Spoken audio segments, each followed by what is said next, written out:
ధూళినైన నన్ను దూతగా నిలిపావు, ఎన్నిక లేని నన్ను ఏలికగా చేశావు. ధూళినైన నన్ను దూతగా నిలిపావు, ఎన్నిక లేని నన్ను ఏలికగా చేశావు. భూమి విరిగి ఫలమిచ్చెను, మేఘమిరిగి వర్షమొచ్చెను, రొట్టె విరిగి వృద్ధి చెందెను, నన్ను విరిచి వాడుకోమయ్యా.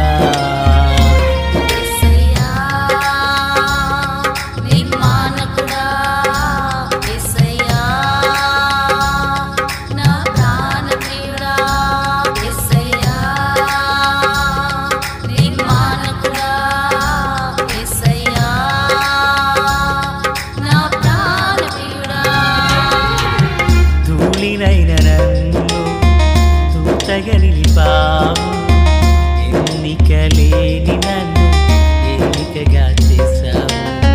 ధూళినైన నన్ను దూతగా నిలిపావు, ఎన్నిక లేని నన్ను ఏలికగా చేశావు. మన ప్రభు అయినటువంటి యేసుక్రీస్తు వారి పరిశుద్ధమైన నామంలో తండ్రి అయిన దేవాది దేవునికి నిత్యము స్తుతియు స్తోత్రములు, మహిమయు ఘనతయు ప్రభావములు యుగయుగములు ప్రభునకే చెల్లునుగాక. ఆత్మీయులారా, బాగున్నారు కదా? దేవుని మహాకృపను బట్టి మరో పర్యాయము మనం ఇలాగున కలిసి దేవుని దైవవాక్యమును ధ్యానం చేయుటకు మహాదేవుడు మనకెంతగానో కృప చూపి ఉన్నారు. సంతోషం. రాయుడుపాలెం చర్చి నందు ప్రియులారా, మరి ప్రతిరోజు రాత్రి సాయంత్రం 6:30 గంటల నుండి 9 గంటల వరకు మనకు ఉపవాస ప్రార్థనలు జరుగుతున్నాయి. ఆత్మీయులు పాల్గొనాలని ప్రేమతో మనవి చేయుచున్నాను. అంత మాత్రమే కాదు లేరా, మరి దగ్గరగా 7:30-8 మధ్యలో లైవ్ ప్రోగ్రాం వస్తుంది. దూర ప్రాంతాన ఉన్నవారు ఏకీభవించవలనని ప్రభువు పేరట మనవి చేస్తున్నాను. సంతోషం. నేటి దిన వాక్య ధ్యానం కొరకైనటువంటి భాగము అపోస్తుల లేవియాకాండము 13వ అధ్యాయము మరి 40 వచనం నుండి చివరి వరకున్న వచనాలను మనం ధ్యానం చేయబోతున్నాం. 40వ వచనం. తల వెంట్రుకలు రాలినవాడు బట్టతలవాడు, అయినను వాడు పవిత్రుడు. దేవునికి స్తోత్రం. ప్రార్థన. తండ్రి దేవా, స్తోత్రాలు. చదవబడిన వాక్యము మీది, వినుచున్న వారందరూ మీ వారు. మీ దాసుడనైన నన్ను సంపూర్ణముగా మరుగు చేసి దైవస్వరమును వినిపింపచేయండి. మీరు ఆకడ కొరకు, రాజ్యం కొరకు సిద్ధం చేయండి. సియోనులో నుండి మీ కృపాహస్తం మా అందరికీ తోడయుండునుగాక. శక్తి చేత, బలము చేత కానిది ఆత్మమూలమునను జరిగించమని, మీ దీవెన ఆశీర్వాదం మాకు తోడు అనుగ్రహించమని, మేలు చేత నింపి నడిపించమని యేసయ్య నామమున ప్రార్థించిన మనవులన్నీ పొందియున్నామని నమ్ముచున్నాము మా పరమ తండ్రి. ఆమెన్. ప్రియులారా, బాగున్నారా? నీ 40వ వచనంలో బట్టతల వాడు పవిత్రుడు అన్న మాటను మనము చూస్తూ ఉన్నాం. ప్రియులారా, అంటే తల వెంట్రుకలు రాలినవాడు బట్టతలవాడు, అయినా అతడు శుద్ధంగా ఉన్నాడు. అంటే మనము ఈ అధ్యాయాన కుష్ఠమును గూర్చినటువంటి విషయాలు చూస్తున్నాము కదా. దానికి సంబంధించే ప్రభువారు మాట్లాడుతున్నారు. ఒకవేళ ఏ కారణం చేతన తల వెంట్రుకలు రాలినంత మాత్రాన అతడు రోగము కలిగిన వాడు కాదు, అతడు ఆరోగ్యవంతుడే మరియు పరిశుద్ధుడే అని సంకేతాన్ని ప్రభువారు తెలియపరుస్తూ ఉన్నారు. మరి ముఖము వైపున తల వెంట్రుకలు రాలినవాడు, బట్టనొసటివాడు ఇద్దరు కూడా పవిత్రులే అంటూ ఈ విషయాలను తెలియపరుస్తూ ఉన్నారు. అయితే దేహమందు పొక్కే గాని వాపే గాని తెల్లటి మచ్చైన ఉన్నవాడు యాజకుని యొద్దకు రావాలి. అప్పుడు యాజకుడు ఆ వ్యక్తి రోగిష్టివాడా, అదే కుష్ఠము కలిగిన వాడా కాదా అనేదే దేవుడు వివరిస్తూ ఉన్నారు. అయితే పిల్లలు, ఇప్పుడు కుష్ఠము కలిగిన వాడు బైబిల్ కాలంలో ఆనాటి దినాల్లో ఎలా ఉన్నాడు, ఏ విధంగా తాను నివసించడం జరిగింది అనేది ఒకసారి మనం జ్ఞాపకం చేసుకునబోతున్నాం. 45వ వచనం, ఆ పొడగల కుష్ఠరోగి వస్త్రములను చింపివేయవలెను. ప్రియులారా, వింటున్నారా? ఆ పొడగలిగినటువంటి రోగి అనగా కుష్ఠము కలిగిన వ్యక్తి వస్త్రములను చింపివేయవలెను. తర్వాత వాడు తల విరబూసుకొనవలెదు.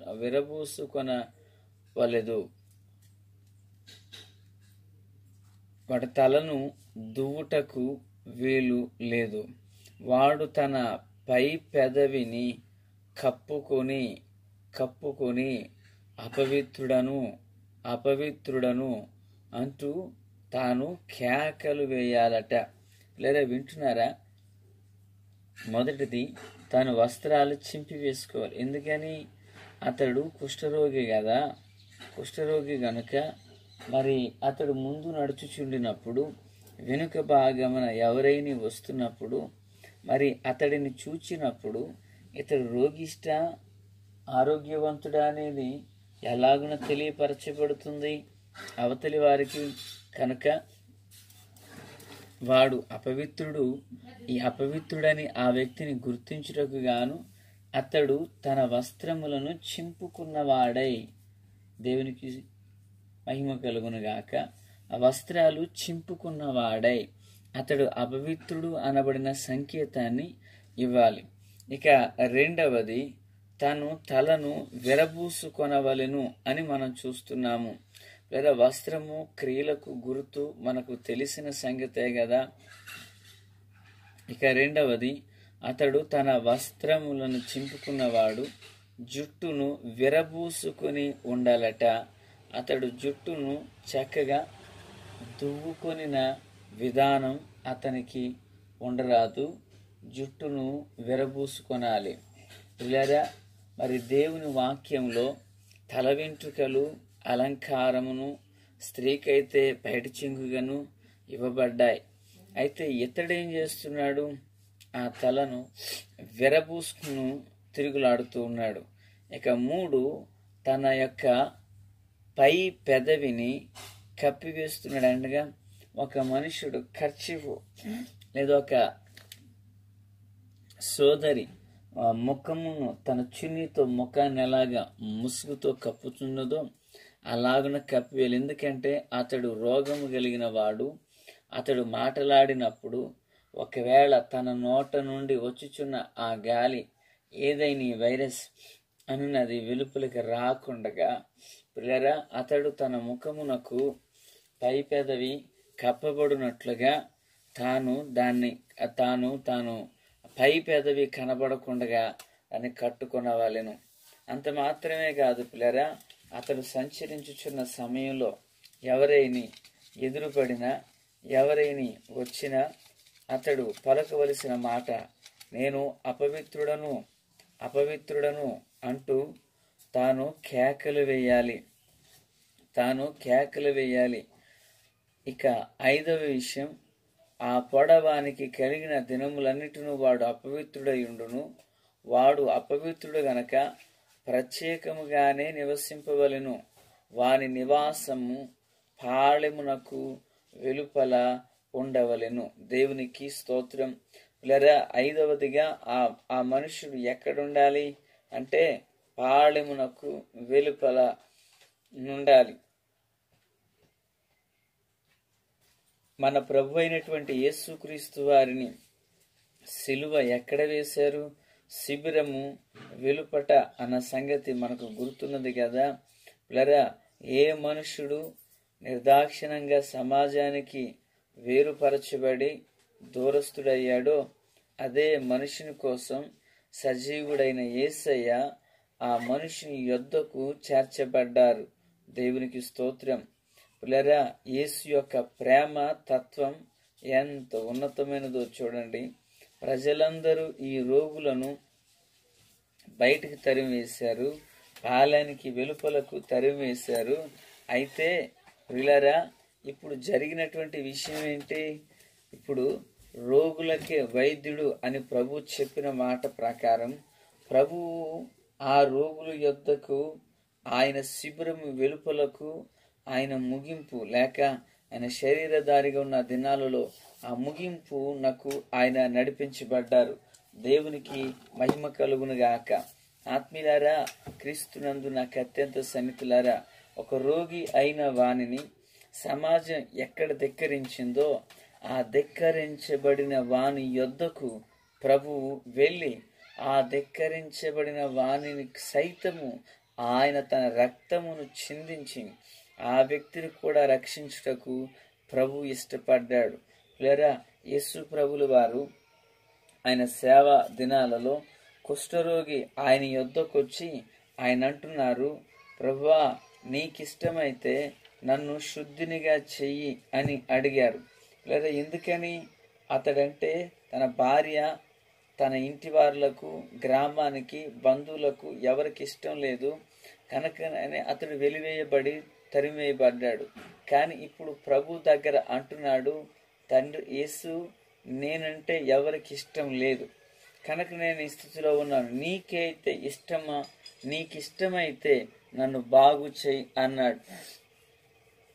ప్రియులారా, యేసు ప్రభు ఇష్టము. యేసు ప్రభుకి ఎంత ఇష్టం అంటే ఆయన అన్నారు, నాకిష్టమే, నీవు శుద్ధుడవు కమ్ము అన్నారు. దేవునికి మహిమ కలుగునుగాక. సర్వ సమాజం ఆ వ్యక్తిని వెలివేసిన వానిగా చూడగా సజీవుడైన యేసయ్య ఆ వ్యక్తిని ప్రేమించి తన కృపతో ఆదరించి ఉన్నారు. దేవునికి మహిమ కలుగునుగాక. ఆత్మీయులారా, ఈ లోకంలో కూడా ఒక మనుషుడు ఇతరుల చేత ద్వేషించబడిన ఆ మనుషుని సైతం మన యేసు ప్రేమించుచున్నారు. అందుకే ఆయన ప్రేమ కలిగిన దేవుడు. పరమ తండ్రి దేవుని ప్రేమ, కుమారుడైన యేసయ్య కృప, పరిశుద్ధాత్మ యొక్క అన్యోన్య సన్నిధి, సహాయ సహవాసం చేరిన మనకు, లోకమందున్న సకల పరిశుద్ధులకు సదాకాలం ప్రభు కృప తోడై నడిపించునుగాక. ఆమేన్. Praise the lord.